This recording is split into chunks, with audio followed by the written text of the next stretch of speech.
Hello, I'm Richard Ridge for BroadwayWorld. The new documentary, Marvin Hamlisch, What He Did for Love, will close out the 27th season of American Masters on PBS stations on December 27th. And I'm here on the red carpet for the New York premiere. When we were living in the city apartment, I went down to get a taxi. And the taxi driver says to me, "You know who lives in that building?" And I said, "No, who?" And he said, "Marvin Hamlisch lives in that building." And I said, "Really?" And he said, "Yeah." He said, "My daughter was really sick when she was 3 years old. And we didn't have the right doctor, and we didn't have the money to pay her hospital bills." And he said, "Do you know what happened? Marvin Hamlisch that lives in that building, well, he was in my taxi. Now, what are the odds?" And he helped my child, he found the doctor, and he paid her hospital bills. But it's stories like that over and over and over again. End of a long day of rehearsal, trying to figure out what was happening, and you're tired and you're frustrated, and things are kind of coming together, they're kind of not. And perhaps Marvin even sensed that. He comes storming into the rehearsal room, big old, studio place where everyone's, doing a big dance number. And he says, I'm sorry to stop everybody, but rehearsal is over."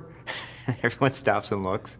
No, we got about 45 minutes left. He goes, no, rehearsal is over. I have the best ice cream in the whole wide world that everyone is going to eat right now. And Diane, Jerry, these people come out of nowhere with like big boxes of ice cream, just like off a conveyor belt.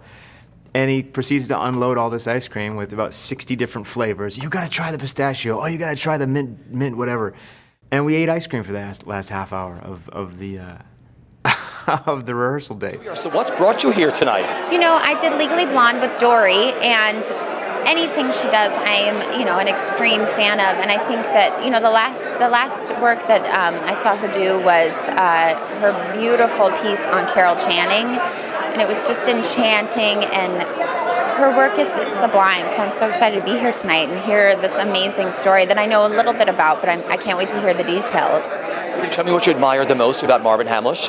I think the scope of his work is sometimes underrated, like the length and the scope. And I think it's amazing that Dory has chosen to take his life and work and show both and how they influenced each other. So many people know his music and don't even realize it. Marvin and I shared the stage many times over the many years that I knew him. I was honored to sing Through the Eyes of Love, which was written for me by he and our dear friend Carol Sager. It was nominated for an Academy Award, and Marvin never failed to tell me that we lost to the theme from Shaft. So I'm just delighted to have been part of this. And tell me what you thought of the documentary itself. Oh, I think Dory Bernstein did a magnificent job. She really let Marvin tell his story, which I think that was her goal. I had no idea of the unbelievable love affair between Marvin and Terry, his wife of many years, he was really the people's composer, and you really feel that. He was a very joyful man. He's a deeply joyful man, and his music was reflecting that.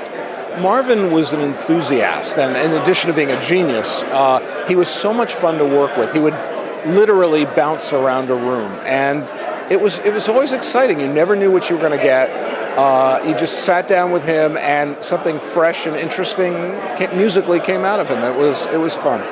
So talk about some of the projects you work with him, especially The Goodbye Girl. Well, we wrote that with Neil Simon, I think 20 years ago. And it was, writing that show with him was a lot of fun. We were simpatico, we were like brothers, and it was a happy experience writing it. Let's talk about Marvin Hamlisch. You worked with him as a rehearsal pianist, and he became this huge composer and star. What do you admire the most about Marvin? His humanity. We were in London, and he was at the Albert Hall, and I was directing a chorus line. We were way out in some movie studio. He came all the way out, watched my rehearsal for 2 hours, gave notes to the musicians. you know, he loved the show, and he took time to take care of his show, his humanity. Yes. Talk about what it was like working with him one-on-one, specifically on the original chorus line. Well, I wasn't a singer, I was a dancer, you know, and so there was Kay Cole, who could hit those high notes at the ballet, and then there was me, okay? And so I walked in the room and I just got very nervous, and Marvin just said, just talk, Baayork, just talk.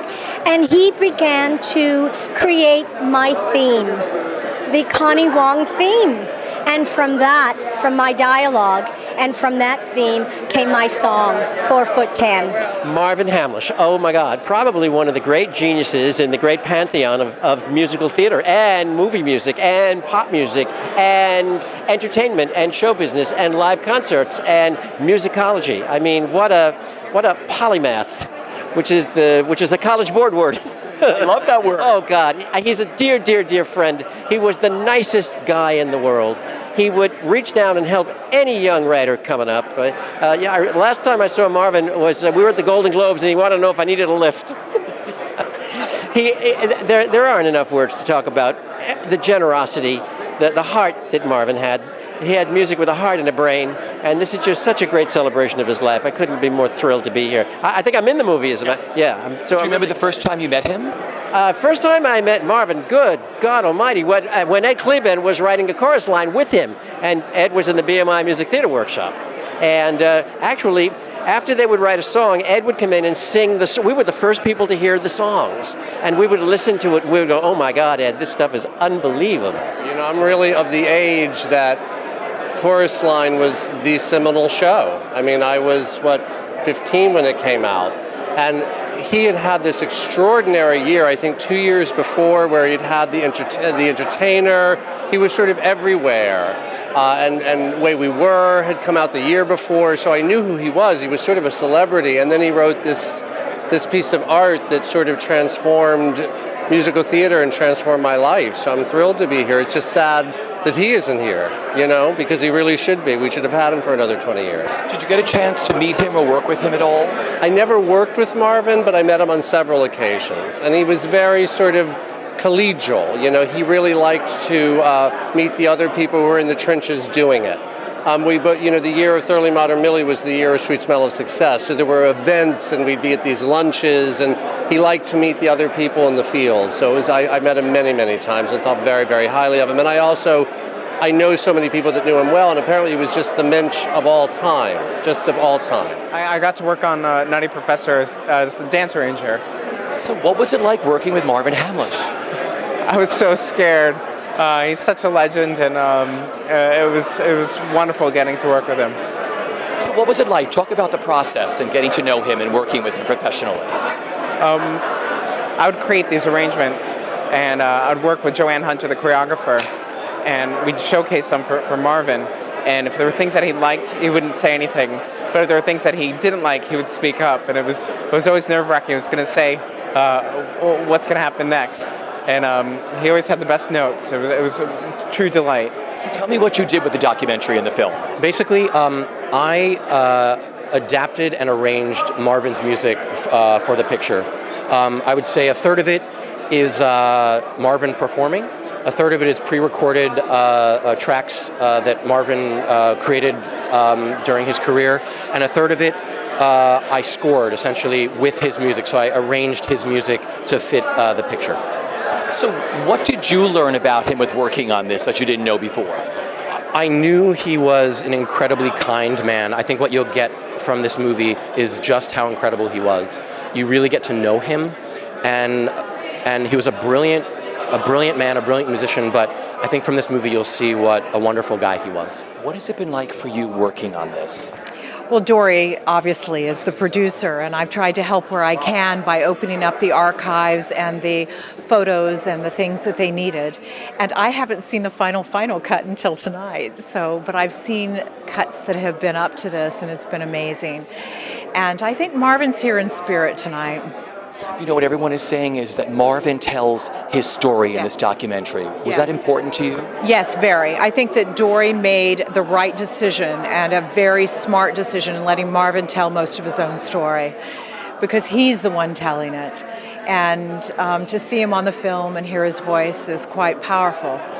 All the wonderful people who have come out to lend their memories to this, what that must mean to you.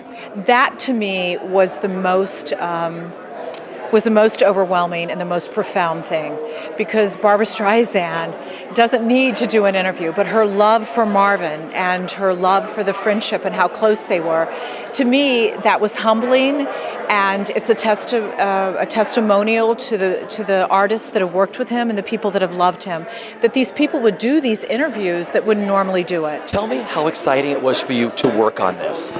Well, it was bittersweet, to be honest, because I was working with Marvin on a new project, and I'd trade everything. I'd trade the whole year of working on this film to be able to continue working with him on so many projects. So it was thrilling, and there's so many amazing people in the film that shared incredible memories with us. It's been a great experience putting this together to honor Marvin, but I just wish he was here tonight.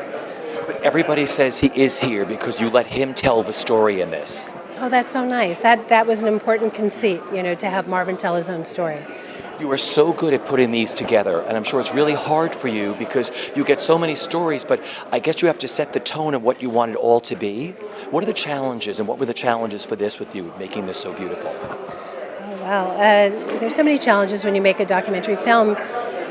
You never know where it's going to take you, and in this particular case, because our conceit was to let Marvin tell his own story, of course we were very reliant on archival footage and had to really go where that took us, because even though Marvin was omnipresent in television and in interviews in the 70s and 80s, we weren't sure going in whether or not he really would spend meaty time talking about his creative process and going deep into his life and his struggles and all of that. And so it was very exciting when we found rare footage of Marvin where he really was where he talked about what it was like to bring so many of his great works to life and the challenges of being a composer, and also the whole other side of Marvin, which is this giant humanitarian, and being able to celebrate that, which is unbelievable, aside from his genius as an artist.